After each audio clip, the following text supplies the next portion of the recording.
السلام علیکم ناظرین، آپ دیکھ رہے ہیں فیصل اجاز وائی ٹی چینل۔ ہم سب بخوبی واقف ہیں کہ کافی دنوں سے کوئی اچھی خبر سننے کو نہیں مل رہی تھی، لیکن چند دن قبل سعودی عرب کی جانب سے ایسی خبر سنی کہ تمام مسلمانوں کے دل خوشی سے جھوم گئے۔ ایک مسلمان ہی اس خوشی کا اندازہ کر سکتا ہے کہ جب اس کے لیے اللہ کے گھر کے دروازے کھول دیے جائیں۔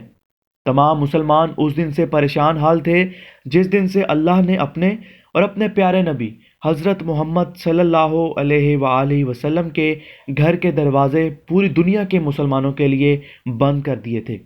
اس دن سے لے کر ہر مسلمان اسی غم اور پریشانی میں تھا کہ اللہ ہم سے ناراض ہو گیا ہے، لیکن پھر اللہ نے ہم سب کی دعائیں قبول فرمائیں اور ہم سب پر رحم کیا اور مکہ مکرمہ کے دروازے پھر سے مسلمانوں پر کھول دیے۔ لیکن ابھی حالات کچھ ایسے ہیں کہ مطاف پر طواف کا سلسلہ تو بحال کر دیا گیا ہے، لیکن ابھی زائرین کی مخصوص تعداد کو مخصوص وقت کے لیے ہی عبادت کی اجازت دی گئی ہے۔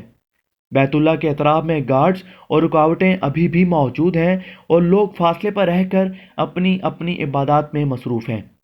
حج کی ادائیگی کے حوالے سے سعودی عرب کے وزیر کا کہنا ہے کہ زائرین کی خدمت کے لیے حاضر ہیں، لیکن انہوں نے واضح کیا کہ موجودہ صورتحال میں چونکہ ہم عالمی وبا کی بات کر رہے ہیں تو ریاست مسلمانوں اور شہریوں کی صحت کے تحفظ کے خواہاں ہیں، لہٰذا ہم نے تمام ممالک میں اپنے مسلمان بھائیوں کو کہا ہے کہ جب تک صورتحال واضح نہیں ہو جاتی حج معاہدوں کے لیے انتظار کریں۔ یہاں یہ واضح رہے کہ سعودی حکومت کی جانب سے ابھی یہ اعلان نہیں کیا گیا کہ آیا وہ رواں سال حج کی اجازت دے گا یا نہیں۔ خیال رہے کہ 4 مارچ کو عمرے کی ادائیگی عارضی طور پر معطل کرنے کے بعد سعودیہ انتظامیہ نے خانہ کعبہ کے صحن یعنی مطاف کو خالی کروا دیا تھا۔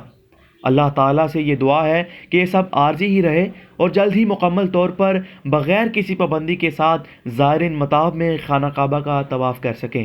اگر آپ سب کی بھی یہی دعا ہے تو کمنٹ سیکشن میں آمین لکھیں۔ آپ کو ہماری یہ ویڈیو اچھی لگی ہے تو اس کو لائک کریں اور مزید اپڈیٹس کے لیے ہمارے چینل کو سبسکرائب کریں اور بیل آئیکن پر بھی کلک کر دیں تاکہ ہر نئی آنے والی ویڈیو آپ تک پہنچ سکے۔